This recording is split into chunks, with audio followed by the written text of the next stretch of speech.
Hey, y'all. Thank you for tuning in on this frequency. Natalie and Ricky Lee are having a good case of the Mondays. God. What's up, girl? How are you? I feel like every day COVID has been a Monday. Right? Oh, you're right. I know I'm right. Gosh, I felt that so deep, like my heart just kind of skipped a beat a little bit. Every day during COVID has been a Monday. A reoccurring bad nightmare of a Monday. Yeah. Which is supposed to get better, right? I mean, we're starting to see the light at the end of the tunnel. People are going out, they're shopping, they're vacationing, they're celebrating, all of that, right? Here's where I think it's going to get messed up. Okay? You're right. Oh, look, everybody's going back out and we're all doing these things again. Yeah. I'm having a really difficult time transitioning. Okay. Like, I can't, again, because I have like the attachment. Yeah. You have the attachment with your group of people, with your friends, with your family that you were always kind of coexisting with throughout the pandemic. You have a network already. You have this little group. Like super intimate group. Yeah. Where before it was not that intimate. Yeah. Before it was like, I was everywhere before. So Mike and I went to the mall this weekend. So several things happened, right? Because it's Mike and myself. We're going shopping because we have no wardrobe ever since COVID hit. Yeah, nothing fits. Everything's just aged all of a sudden. We don't want anything, and we're now these new people wanting this new attire, right? You shed all your old skin. Yeah. So now we're into the new. So we go to the mall, we go to the Victoria Gardens, and we decide, this is like the first time that Mike and I actually go to somewhere like that that's really crowded.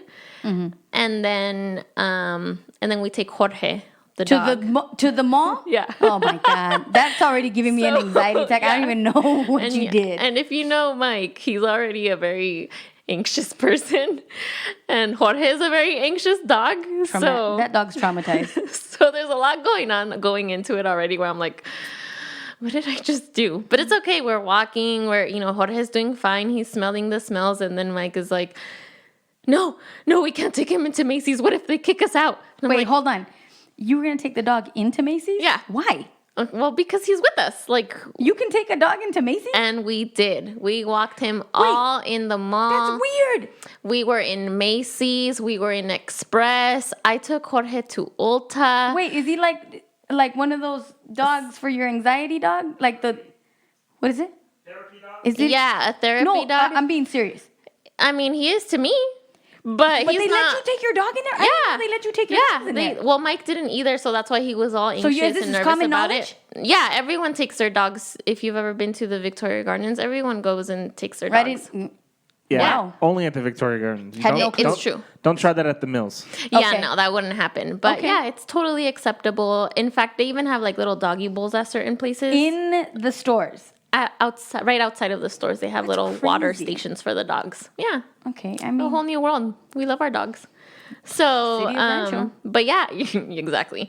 But I totally see where you're coming. I'm just thinking, I'm a terrible human being right now. Okay. I'm thinking about how you love your dogs, and I'm imagining this beautiful scenario, like it smells good at Macy's, there's beautiful clothes everywhere, and your dog's just frolicking around. I just took a bat out of my room to take apart these dogs that Jorge, Sophia, Oscar, and then the neighbor's dog, Sophie, were trying to eat each other. So I grab a bat. And I'm like, what are you doing? I didn't beat any dogs, for the record. She's not a dog beater. But I 100% took my bat out and was like knocking it out. Yeah. Just the noise to make them kind of go away because they were the neighbors. Like my poor little dog. Well, my just jerk dog over here harassing a dog 20 times his size. Yep. Over the fence. But so I'm trying to imagine the Jorge I see here. Yeah. Macy Jorge. Completely different. Completely different. It's like night and day. That's crazy. Like night and day. Jorge is a sophisticated animal at the Victoria Gardens, but he is hell on wheels in your backyard. He is. He knows he's in Ontario. He's like, oh, I'm back. Well, and at my apartment too, because there are certain dogs that walk around.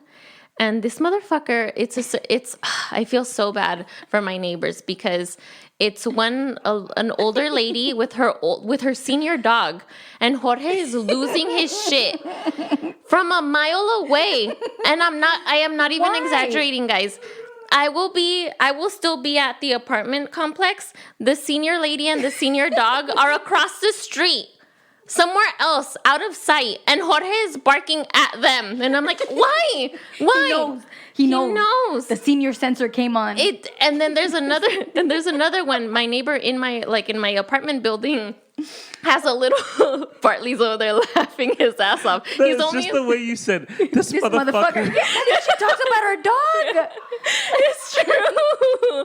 It's true. Look, and it's because Jorge and I have a lot of adventures together, so I feel like Jorge's, like part my friend and human, and he's a little asshole. So there's another guy in my apartment building with his little white, I don't know if it's a poodle or a doodle or some little dog. Jorge smells this dog and he cannot contain himself. He's beside himself. He turns into the demon himself. He almost lets himself go from the leash, and he's just and so now my neighbor knows who Jorge is, and he's like, oh, hold on, I'm sorry, I'm just gonna cross He's over. apologizing. Yeah, and I'm over here apologizing for my demon dog, and I'm like, I'm so sorry, and he's like, no, I'm just gonna walk away now, and I'm like, all right, neighbor, I'll see you later. We got to talk about Jorge's puppy traumas. And his communication skills. He lets it be known that he has a problem with the senior dog and with the little white poodle. It's a mess. This motherfucker. You like that one, huh? Damn. Okay, so we got here because you were trying to buy a wardrobe at the mall with your dog at Macy's. It's COVID. People are out. People are trying to get in and get their life started again. It's weird. It is weird. This is strong. That's a really good tequila. That's a reposado. You want to trade? Mine's No, it's good. I'm gonna fuck it up. You're good. Yes. I just know that my lunch today was really early. What was so it? I'm What kind did of you eat for lunch? on an empty stomach. I had a vegan ceviche. So I'm about to be a little tipsy by the end of this show. So if I'm slurring my words, it was this Casamigos that Ricky gave me. That's Delicious. really strong and delicious. Cheers, everybody. Cheers. Because I was not planning on drinking, but this afternoon was wild. It was wild. Did it have to do with your communication skills? My communication skills have been lacking so much. I feel like however confident I felt about my communication skills, which I felt very confident as the workload as more gets put on my plate, the more I realize you ain't shit. What communication skills? Come on, really? You gotta work on it better. And there is a lot of work that I have to do, but yeah, my communication skills could improve significantly. Hey, we're a work in progress. We're always improving. You'll get there, but I'm tired of saying that. I'm tired. No. And you know what I'm tired of too? Let me just tell you. I'm tired of when people are like, just be easy on yourself. It's okay if you give had a bad... yourself some grace. Fuck that. No, because I feel like I tell myself that more often than not. I feel like more often than not, I'm telling myself it's okay. It's gonna be all right. You're not perfect. You're a work in progress. Yeah. When you tell yourself that every day, and you feel like you're not doing anything about it, or that it's that's not how actually I feel. I feel like I'm not doing anything about anything. I'm just having a bad day, telling myself it's okay that I had a bad day, having another bad day, and telling myself, don't make yourself feel guilty for telling yourself that you had a bad day and it's okay. What a fucking cycle, dude. That's exhausting. I thought you were going to say, what a psycho, because I do feel like a psycho. No, not at all. That. It's crazy. I don't think so. Well, one of the reasons why this episode came up was because in our last episode, you were talking about how you communicate and your the way that you express yourself. You use a lot of hand gestures. You're very animated in the way that you talk and all of that. And so I thought, well, wow, that's actually a really good episode, because then I continue to tell you how people want you to tone it down. And I'm over here telling people like, no, that's okay because she's trying to get something out. She's expressing herself. There's something that she's not able to say, or the way that what she is saying it is a part of the healing process. So interesting that you mentioned that. My mom got me this like journal about healing childhood traumas. Oh, no kidding. Yeah. Really good, because it kind of explains to you what it's about to ask you, and then it gives you specific questions, and it triggers things for you to write about, journal, and then process. Yeah. But my mom started doing that journal. Oh, okay. Now, you have to do it in stages, because if you try to knock it all out at once, that's way too much emotional stuff going on. But I remember as a kid growing up, I mean, I talk a lot naturally. Just to anyone, anything, it doesn't matter. I'll talk. Yeah. And I remember being a kid. Maybe I was like 5 or 6, between 5 and 8 years old. And we were going to the salon, and my mom was going to get her hair done. And we're walking in, and she says, just be still. Don't talk. Don't talk. Like, shh. Okay? Now, I'm like, okay, I don't know why is she telling me not to talk? Like, what if I want to say something? Whatever. But I remember that distinctly, like, don't talk. And I asked her a few weeks ago, I'm like, why didn't you want me to talk? What was wrong with how I was talking? Yeah. And she didn't immediately answer, and she actually thought about it. And like a week later was like, I'm so sorry. I don't know why I told you not to talk. I don't know if I was embarrassed if you were going to say something, or if they were going to judge me because you talked. So we had a really good conversation about it. But nonetheless, I think it did leave something in me because it still didn't really stop me from talking. Yeah. But there is always still something there, maybe in the sense of who you naturally are, even as a kid, when your parents are telling you, don't do that. Right. Well, but this feels right. Why not? And that kind of, messes with you a little bit. Because you're perceiving it as now it's wrong, but this is something that you've done so naturally. And now like, now I can't be who I really am. Now I have to hold back. What did I say? What am I doing wrong? And now you're self-conscious about what you are putting out. Right. But that's so great that your mom thought about it, and how she went back later on and said, hey, you know what? I don't really know. Because we were just talking about like, hey, I'm telling you this now in this podcast, but next week I might not agree with what I said. It might be completely different. Yes. So I'm going to give myself grace. I'm going to give you grace.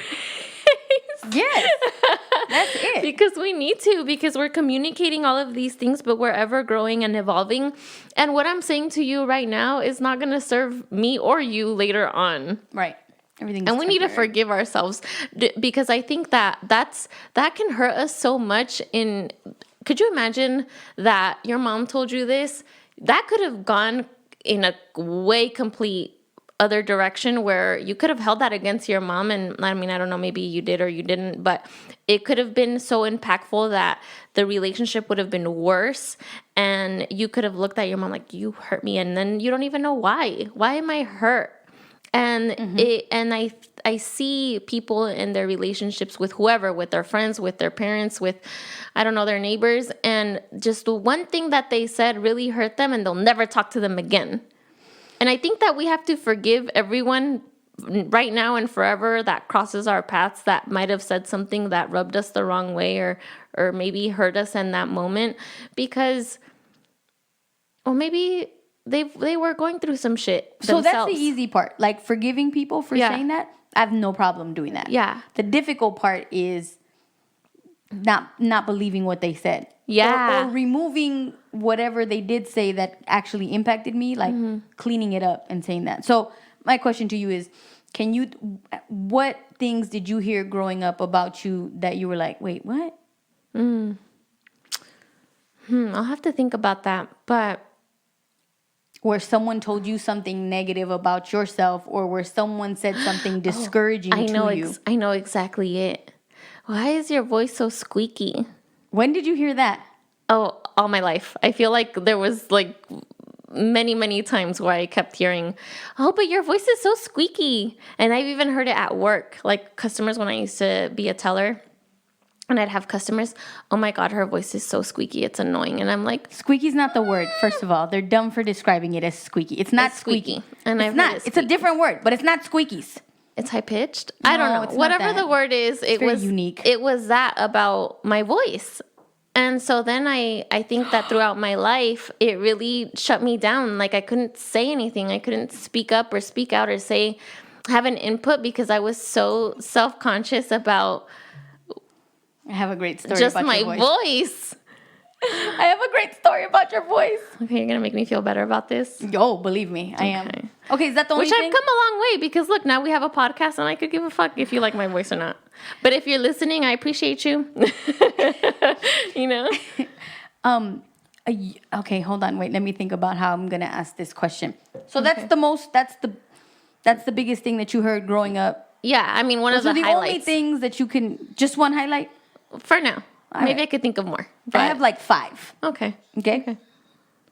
I'll piggyback if I need to. That one, don't talk too much. Mm-hmm.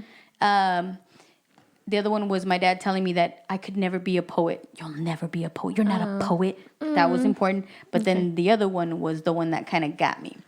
And the one that got me was I used to be in chorus. Okay.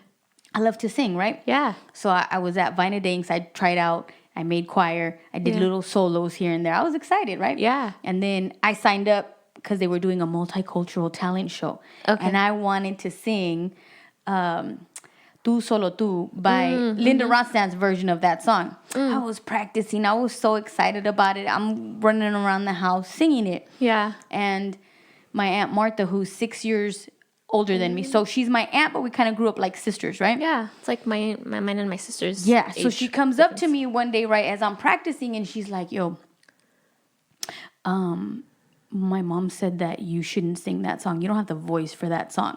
Now, of course, her mom is my grandmother. My grandmother has a beautiful voice. And I'm like, what? She's like, yeah, you shouldn't sing that song. That's not your type of song to sing, and it doesn't sound good. Okay? 13 years old, 7th grade, I was like, fuck that. I'm out. Like, I can't perform. Like, I'm not Yeah. gonna. Especially when someone older than you is telling you what Now, she heard from Could I your have gone grandmother. to my grandmother and be like, Abu Is it Conchita, true? what? I could have. I didn't. I 100% took my aunt's word for it. And I'm like, all right, cool.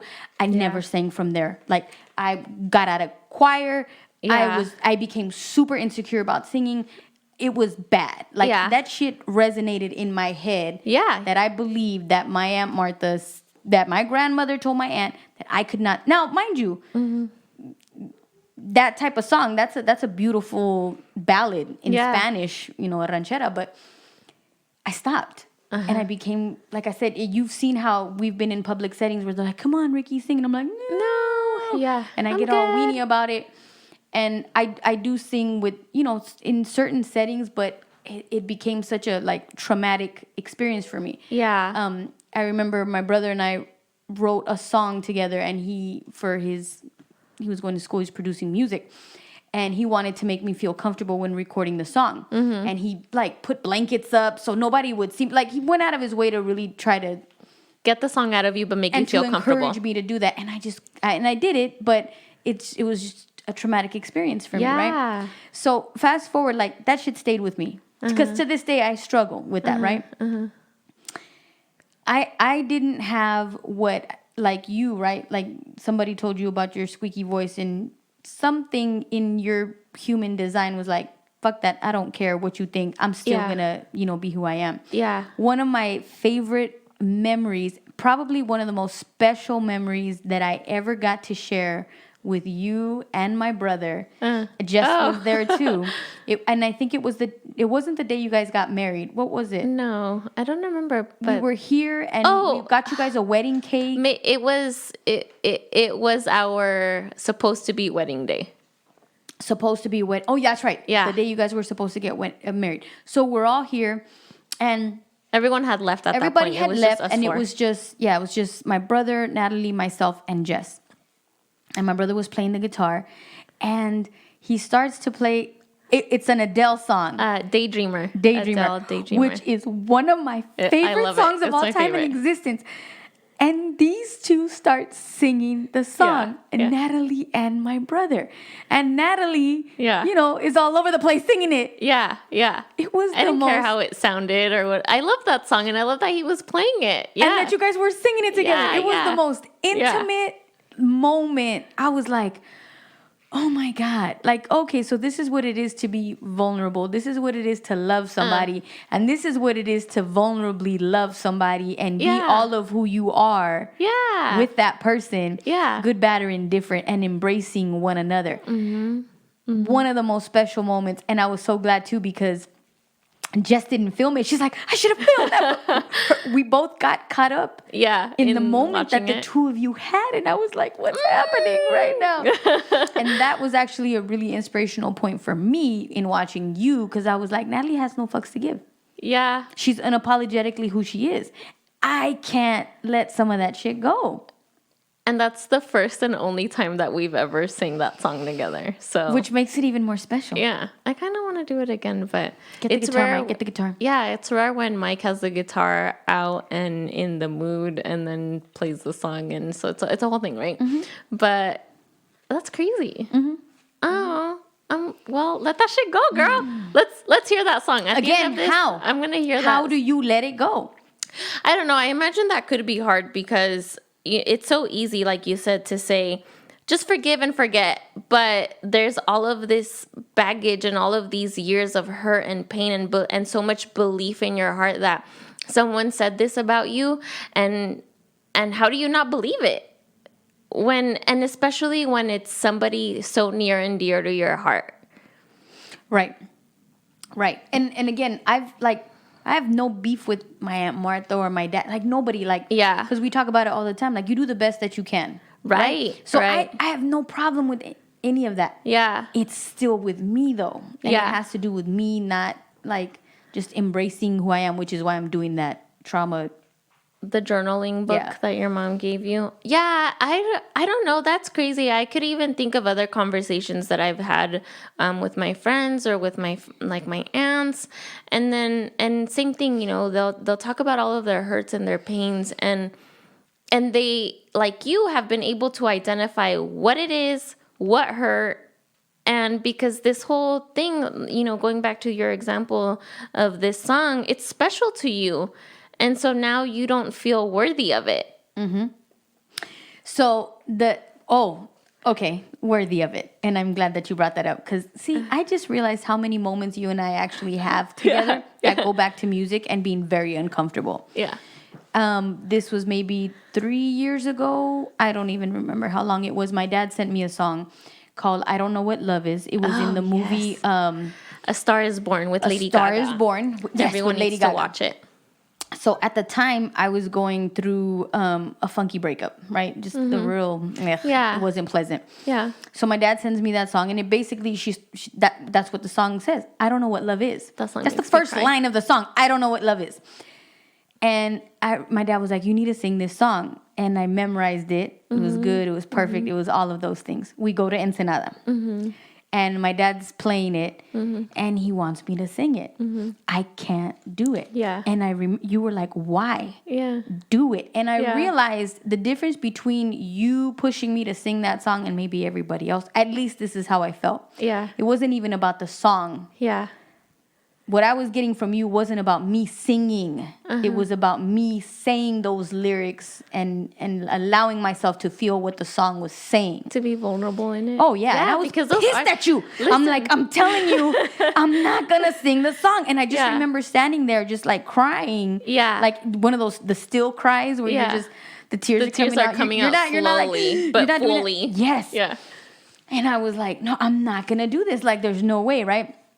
So fast forward, I think it was probably like 2 years after that. And I think the reason why I couldn't sing it was because Well, it was so fresh.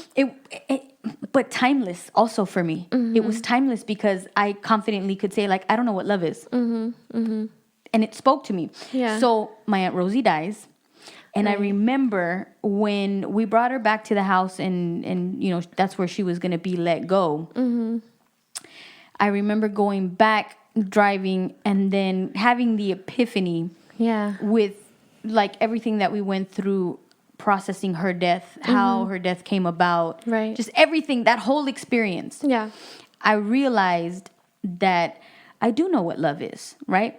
Meaning it didn't even have to mean like from man to woman relationship or anything like Yeah. that. But here was my Aunt Rosie, and she was the first major death in our family. And I felt this incredible sense of love, right? Yeah. That you love your kids, you love all the people around you, Right. but this is death we're talking about now. Right. So and now you it's really feel love the power gone. of love. Yeah. You really feel the immensity Yeah. of love. Yeah. So I remember I was after again, the whole family is there, and I got drunk at what's that place? Not El Pescador, Gloria's, something like that. Because I was beside myself, and that's when it hit me. No, I do know what love is. Yeah. I went back, and I go to see my Aunt Rosie to tell her that, like, hey, because she knew the story about how I couldn't sing the song. Yeah. And I remember looking at her and telling her, like, Aunt Rosie, like, I do know what love is. And I know what love is because of you, you know? And we cried together. It was a beautiful, beautiful moment. And then that night is when she removed her oxygen mask. She And was then the done. next day, she was actually She was waiting for me to waiting go. for you. Yeah, I was like over here trying to do all this when really she was waiting for me to, Stop. say goodbye. Stop but it right now. to be able to tell her, Yeah. I do know what love is, and it Yes. may not have been in the way that I wanted it to be, but in this case right now, in your time of death and your Right. time of transition, I feel love in all of its glory.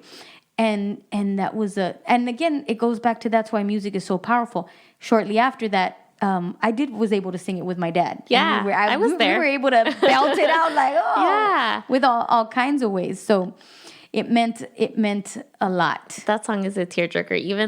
Even remembering you singing it and then the lyrics to the song, it even tears me up. And every time that it comes up on my playlist, I get choked up a little bit, and I have to stop everything that I'm doing. And that's the one song that I have to listen all the way through without interruption. Don't disturb me right now. I am listening to this song word for word. It's beautiful. And when we went to San Miguel de Allende, this was the last trip that we took before COVID that's right. hit. That's right.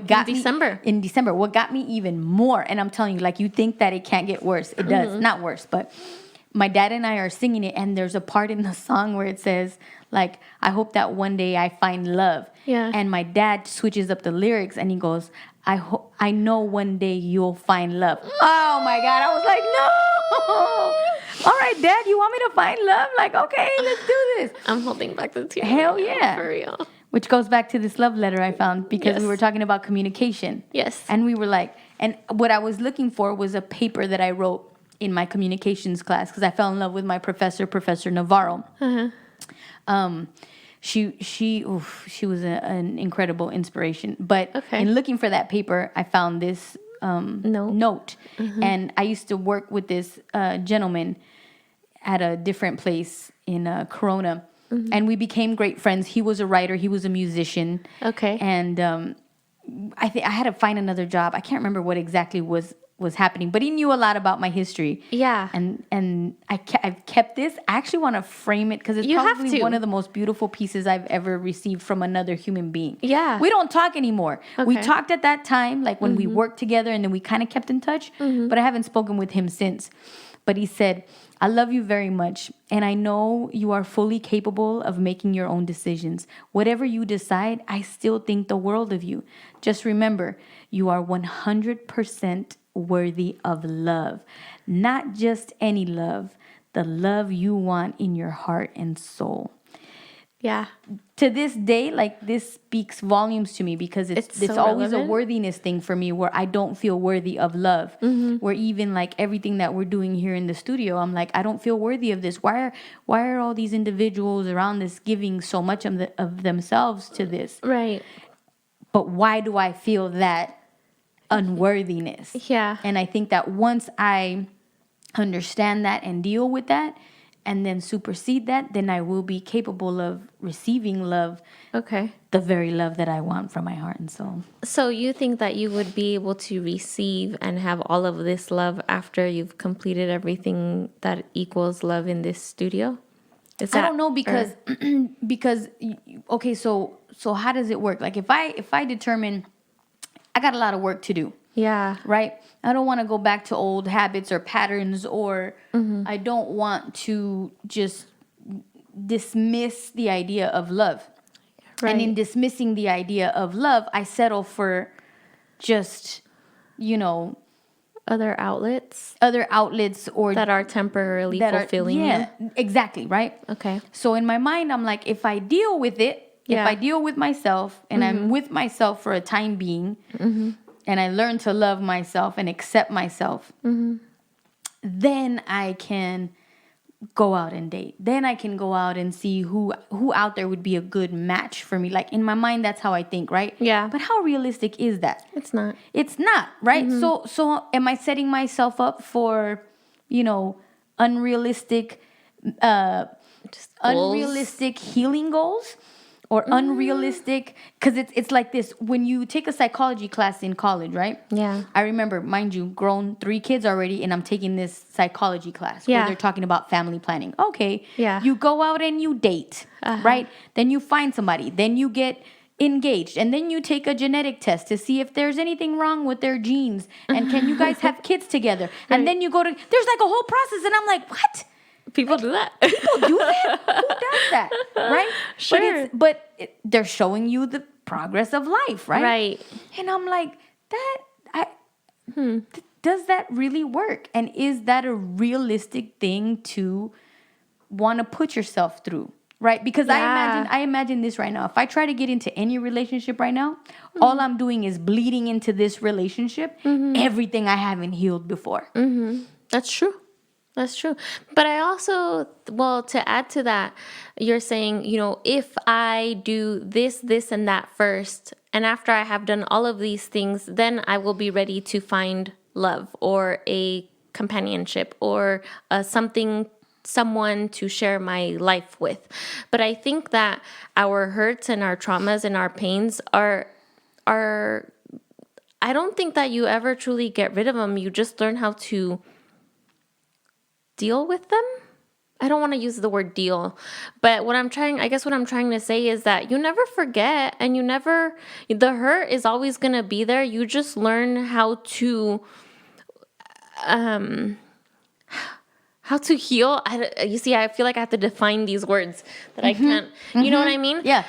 And so, like, I guess the only example that I can give really is my own personal experiences. I've been through my own hurts and my pains in my life. And then I decided, oh shit, I have trauma that I need to fix and I need to deal with. Mid-20s is when I was like, oh, I'm pretty fucked up. Okay.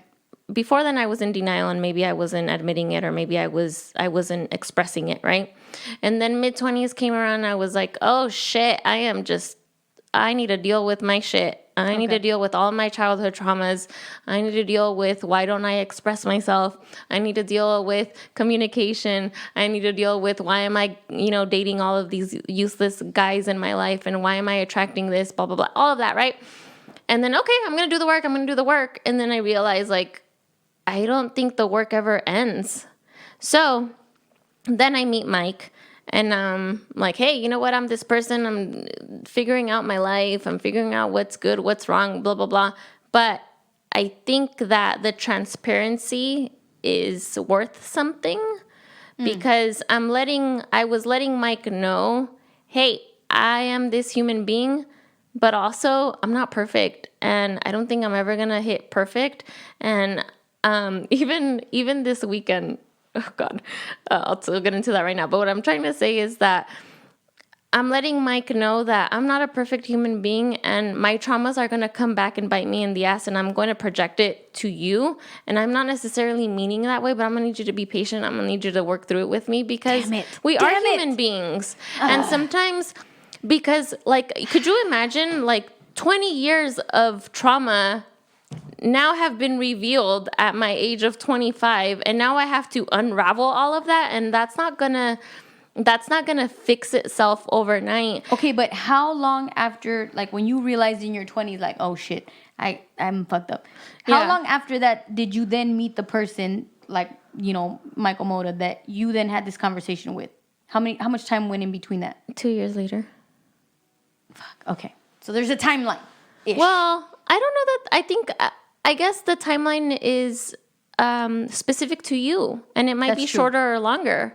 You know what I mean? And it doesn't mean that, okay, I'm 25 and all of my baggage, that's it. It stops there. Because now you have new experiences, new environments, external people that will continue to hurt you and cause you pain. And then you have to deal with all of that shit. Natalie. So it's ever evolving. And you're ever, and this is why it's ever growing. So instead of timelines, right? Maybe milestones. Sure. Are there maybe. specific Yeah. milestones that you would want to reach before you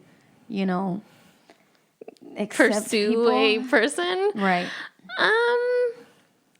I mean, I don't know. I guess, when you allow yourself to be ready and willing to share your hurts with somebody else, then that's when. So, you see how I tried not to cry? I held it in good. I was like, nope, not It's okay. today. You can let it go. You can let it out Not because you're today. the crier here, and I am you're a crier. crying. You're crying for me because am a I'm the one that crier. represses those feelings. Don't repress. But with that, one of the first things that my professor, she said in our communications class, if you think that you're going to know everything about your partner, get that idea out of your head. You will never know everything about your wife, spouse, whatever. Yeah. You're never going to know everything about them. And you should get the idea out of yourself that you need to know everything about them. Exactly. Let it go. Yeah. Like there are things that we as our own human beings can't even say out loud Right. to ourselves. Yes. You're not going to tell your partner something that's, That you don't even want to share within your own thoughts. You've already put that in a box and put it away. take that expectation out of your system that you need to know everything about the person that Yeah. you're with. It's Yeah. impossible and it's never going to happen. Right. And it's not a bad thing because that's what human beings do, Yeah. you shelter certain things, but Yeah. But I don't even remember where I was going with that. You were saying about when you can share yourself with someone. Yeah. When you can feel comfortable with somebody in all of your greatness. I still have to feel comfortable in my own skin. And I think that's what I'm still working on. And I think that's why I'm not necessarily ready to receive anybody because I want to feel at peace. With yourself. And still, and not restless and not all of these things. And I want to, embrace myself. Yeah, I think that's fair. I've said this in a couple of episodes, or even at least in the last one, of you got to take care of number one, and number one is you. And if you're not taking care of yourself, then nothing else matters. You gotta deal with yourself, and I think that's beautiful. I think that there's nothing better than understanding who and what you are, so that when you're meeting somebody else, you already know who and what you are and what you want, and you won't take anything less, no matter what that looks like. You know what I'm saying? Welcome to therapy.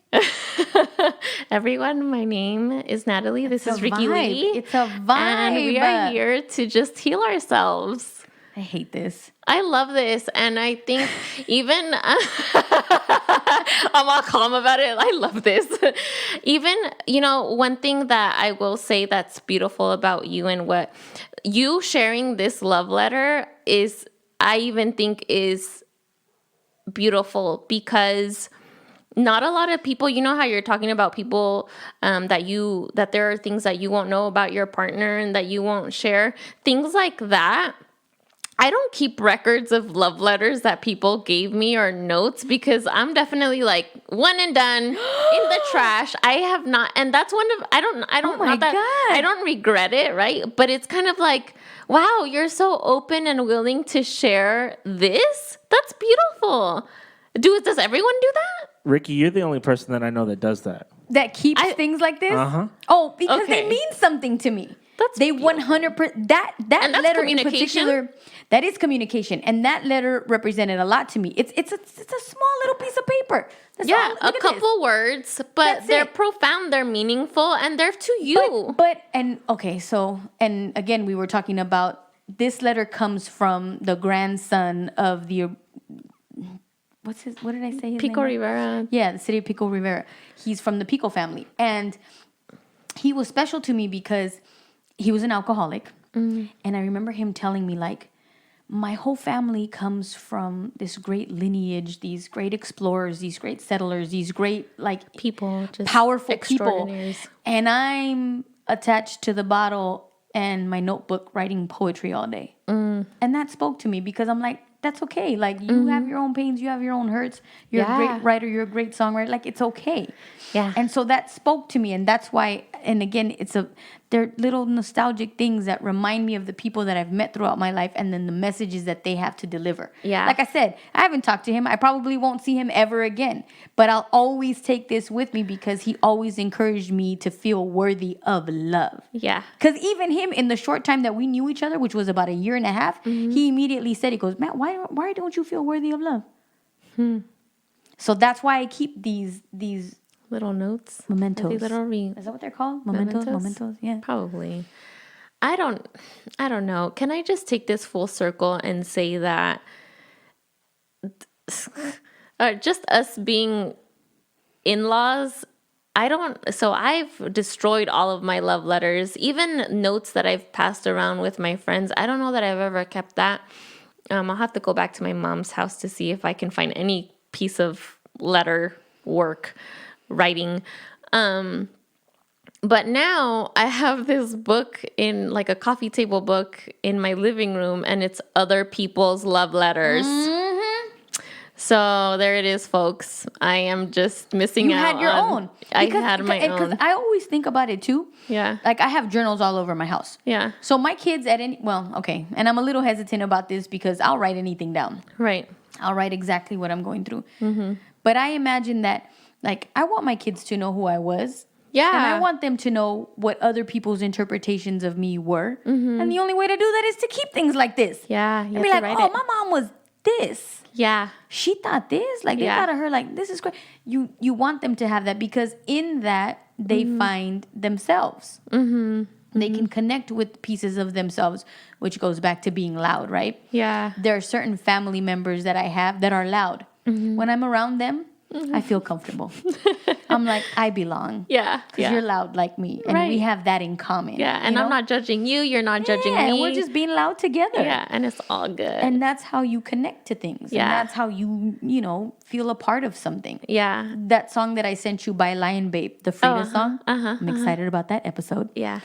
More to come. She says, if you want to know who you are, just look at your ancestors. Like, look at your history. Yeah. Yeah, that'll tell you who you are, where you came from. For sure. And the only way that we're going to know who our ancestors are is, hey, those notes. It's Writing, talking, videos, pictures. storytelling, all of that. And this is why this podcast is so important to me, is that, again, like going back to this whole, this, your voice is too squeaky, this, that, then I love that you shared that. now I'm not saying anything, but now I want to say everything because people need to know, well, like you're saying, where you come from, what the hurts were, what the pains were. Oh, she's like this because this happened to her. Or him, or whatever. This is why our family went in this direction. It's because of this, and we don't know how impactful that is. I don't think we realize that, and it has to be told. We have to tell these stories. We have to tell them. Communication is important, and Do you think that there's such a thing as over communication? no, we don't communicate enough. I don't think there's such thing as over communicating. So I've never TMI'd you? No. In fact, I'm always like, tell me more. Because you're one of the few people that I do TMI. Okay. Because I am a TMIer. Yeah. But because I believe like there are parts in my life where I wish people would have told me more. Yeah. Where I wish people would have been like, oh, okay, well, this is my experience. I definitely know I probably would have made some different life choices if I just would have been like, oh, Yeah. that's what happened. Yeah. And I think that the more you know, the better informed you are to I don't want to say that to give advice if that's not what you're going for, but I guess just you being able to TMI is already, you're just, you're getting it out, and you must feel better once you do, because how many people are actually willing to listen to all of your vulnerabilities? Because now you're putting yourself in a vulnerable position and you're trusting me to take all of that and whatever information it is, and it's all good. And I'm not being judgmental. I'm not trying to change you, or I'm not trying to tell you how you should have done this differently. No, we've talked about everything. Yeah. All things uncomfortable. Yeah. And I don't know, maybe even, I don't know if am I really the only person that you've been able, who else do you confide in, or is there other examples where you have been able to confide in people in telling them all of your shit? On the level, no. Okay, so you on all levels, Yeah. on a I feel so. well-rounded spectrum. Yeah. It's all topics, all subjects, 100%. Yeah. So yeah, I think you're the only person like that. Before that, I would have specific individuals that I could talk to about specific topics. Yeah, that's fair. It is fair, right? So I have Jody. She's someone that, and it goes to taking pictures too, right? I don't like just anybody taking my picture because I get all funny about it. But there's some people that I can just, be open with and free and be in my own self. And so Jody's one of those people that when she's taking pictures of me, I don't worry about it. Yeah. And she's one of those people also that at any given time, at any given moment, doesn't matter, I can call her about any subject. Okay. And she's just a great listener. Yeah. No judgment, no nothing. It's just I can go there and just vent and be and release. Okay. And then so she's unconditional in that regard. And then my Aunt Rosie, she was the one who I would go to talk about sex. Anytime I had questions about sex, I would go and I would ask her. Yeah. And it was always a show. And not just a show, but an entire explanation, and then we would laugh about it, and she would, it was just a good time. And I miss not being able to call her up and say, what about this? Yeah. How do I deal with this? Yeah. But she was a big source of that. I couldn't talk to my mom about sex. Right. It's personal and private, and you don't want to be judged, and you're kind of embarrassed. Yeah. Should I know these things? Should I not? Which was weird because growing up, it was my dad who talked to me about sex. Really? I was in fourth grade coming home from Dana Ikeda's house on I Street, walking home, about to play outside, and I walk into the kitchen and there's stacks of books about the human anatomy and sex, and I'm like, listen. I was like, oh, that must not be for me. And I run out, and then my dad's like, we need to talk about sex. And I'm like, why are you here? No I'm like, where's my kidding. mom? Where's my mom? Oh my gosh. And it was him. And That's okay. My dad's always been very transparent. open, and transparent with me about that. But definitely I had different lanes for different people. Yeah. But 100% with you, I think you have a good, robust understanding of who I am as an entire, complete human being. Which is actually kind of strange realizing that right now. Yeah, I think I feel kind of strange about that too. That I know so much about your life and all of the complexities. My finances, my business, my sex life, my dogs, all of it. My dependence on cats, my kids. It's all good. It's all good. And well, thank you, first of all. You're welcome. Thank you. I think that's an honorable position to be in. I don't think that a lot of people in their own lifetimes will find that person to share such vulnerabilities and all of these scenarios, situations, experiences with another person. It's like you said, there are things that even with your own spouse or partner that you don't even share, right? And so thanks. Yeah. And one day I hope, because that's not reciprocated. I don't know. You don't I tell. was just gonna I'm say not that person to you, and that's cool Right. because Right. my So- bandwidth is limited, and I don't know that. Which I feel guilty sometimes, right? No. But it's definitely not. That's not a mutual thing, Right. And that's okay. Yeah. 'Cause I feel like a lot of times people are like, well, I'm glad that you feel okay about. Do you feel okay about that? So wait, hold on. Don't answer that yet. So it's funny because I think that this whole conversation has led to or has been inspired by me being so inspired by you hey, in just again in your communication skills in general. okay, The way that you talk, the words that you use, how you express yourself, how creative you are when you're talking about whatever it is that you're saying. I, on the other hand, again, like one of my biggest traumas I'm realizing as we're sitting here now is my ability to communicate. And so even when I'm sharing, I don't feel like I don't know that I've allowed myself to share enough so that to let people in, okay, and I guess over time being like, shh, just don't say anything, or having to keep secrets, or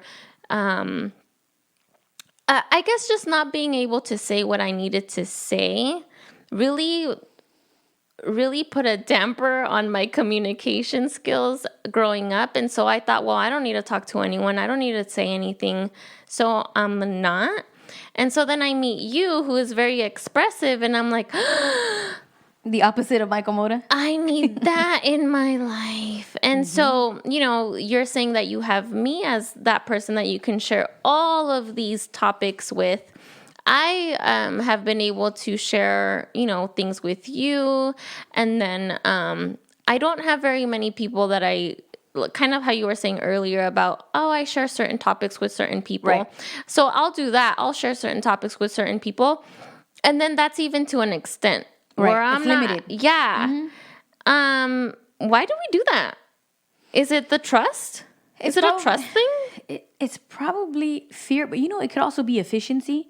Like if I know, like for instance, I knew that I know people's strengths, Ah, right? okay. This person is a master at this. Yeah. We could communicate about that. They could help me out with this. So I think it's a matter of efficiency also. But then it just comes down to the connections that you have with people. Yeah. And you can't force anything. You just got to naturally follow what feels right. Yeah. And if it feels right, like it's felt right for me to always share things with you and feel a certain way about it, I'm going to keep doing that. You know what it probably is for me? I think it's trust. I'm not, first of all, I'm a Scorpio. So I'm already You guys are no joke. I'm already skeptical about everyone. And I'm not skeptical enough about anybody. I'm like, come right into my house. Here you Let go. me show Can I get you you a the world. drink? Can I get you a drink?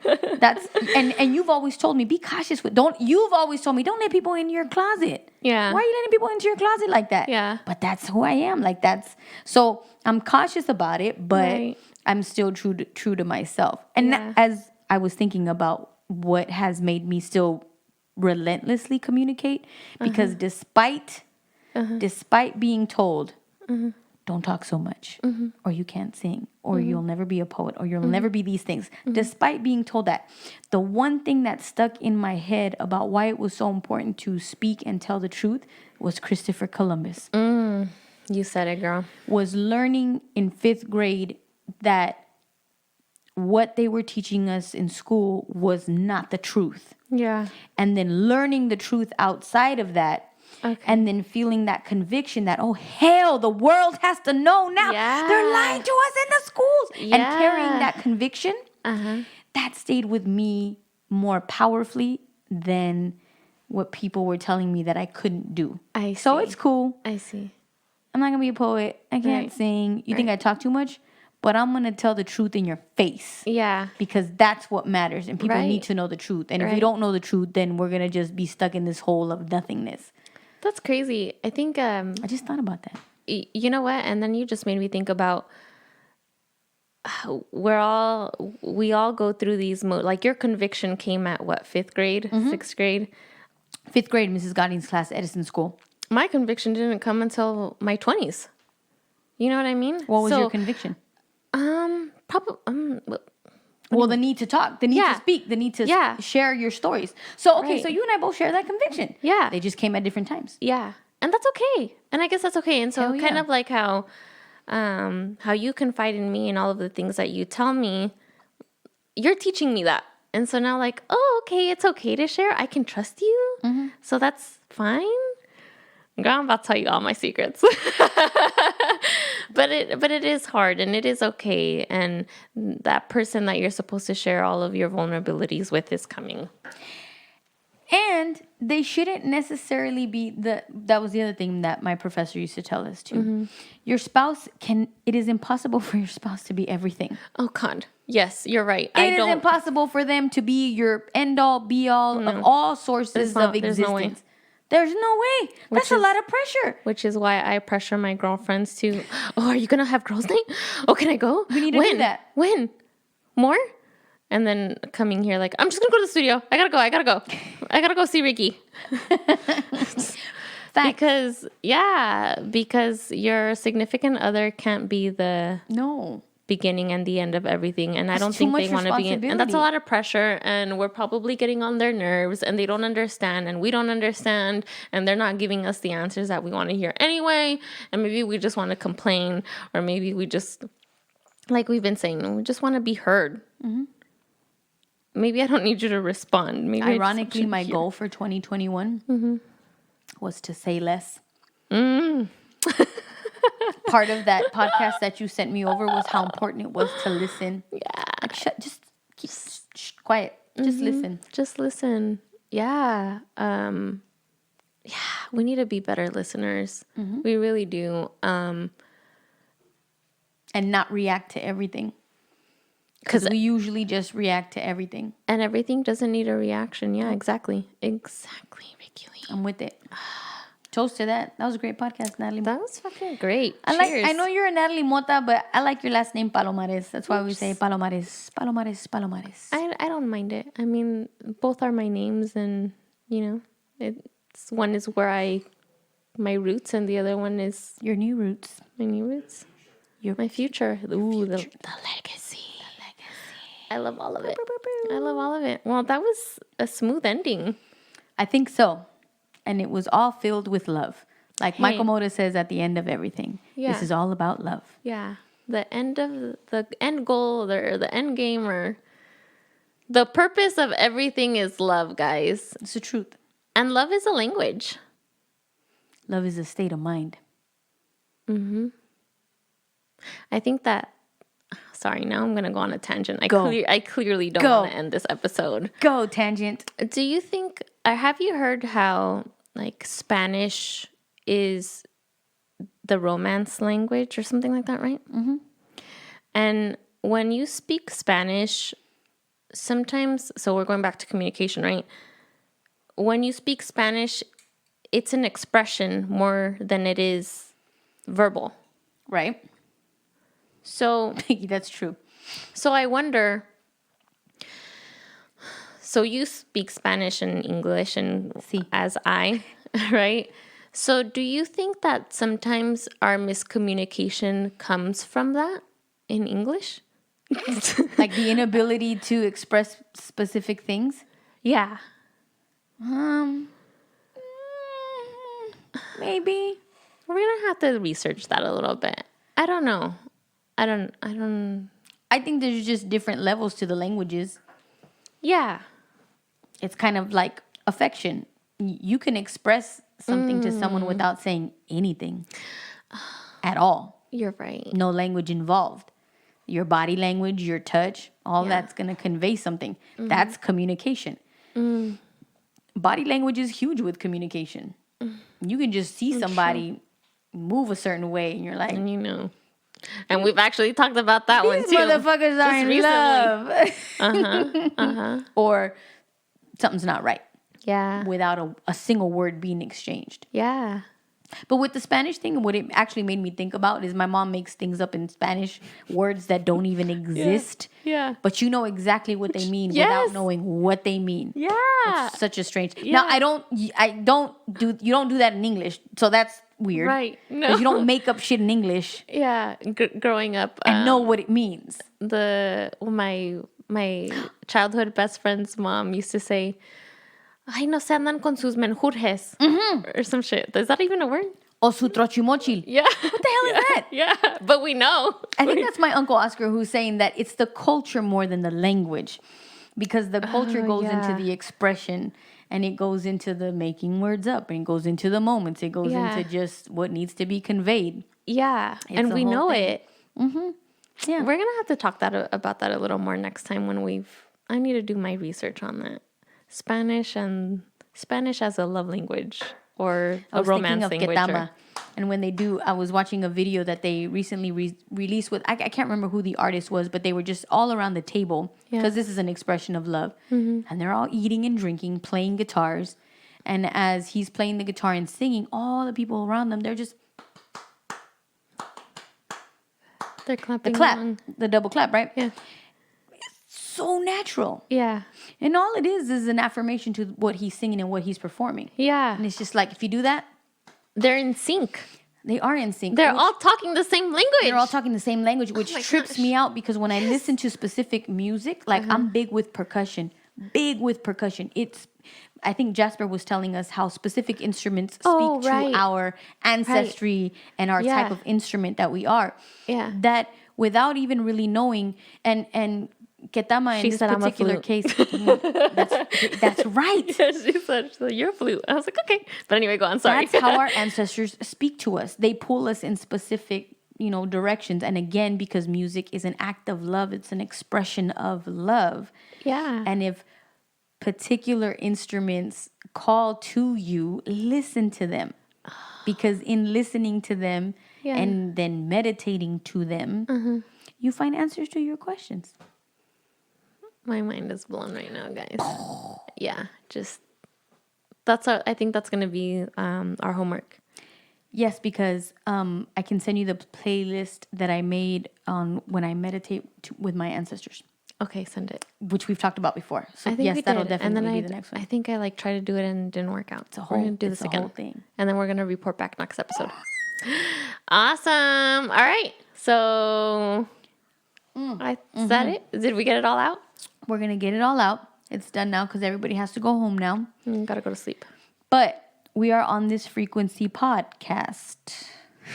What is it on IG? We're on this frequency on Instagram. It's not with the pod? We are only on this frequency pod on Twitch. We have a Twitch account. Thank you to everybody who joined. Yeah, y'all are great. Thank you Love the for comments. Yes. commenting, putting your 2 cents in. That's beautiful. I love that support. But you are Natalie Stephanie with 2 eyes in the middle of all of that Natalie Stephanie on Instagram. And I am Buenaventura on Instagram, which I need to change my Twitch name to match Buenaventura because on Twitch, everybody sees my government name, which is Ricky Limota, next to the Natalie Palomares Mota. Yeah. Natalie Stephanie Palomares Mota. There it is. It's just Mota, but for the sake of roots and futures and legends and all of that. It just flows. That's why I like saying it. It flows. It flows It's really so long good. though. But yeah, on this frequency pod on Twitch, on this frequency on YouTube and Instagram. You can find us stream download on this frequency on Google Podcasts. Spotify, Apple, which I don't like. But send it to your homegirls, your nieces, your nephew. Like, that's important. Sharing. Yeah, you have to share the podcast. Which is the whole purpose of why we're doing this. Right. If there's something that spoke to you, share it with somebody else. I'm pretty sure that they could use this information. If there are any topic recommendations on this frequency at gmail.com. I think that's our show, y'all. We could have used this when we were younger. We could have. I could have. I'm still using this now at my age, but here we are. Hit it, DJ. Increase the peace, y'all. Bye, y'all.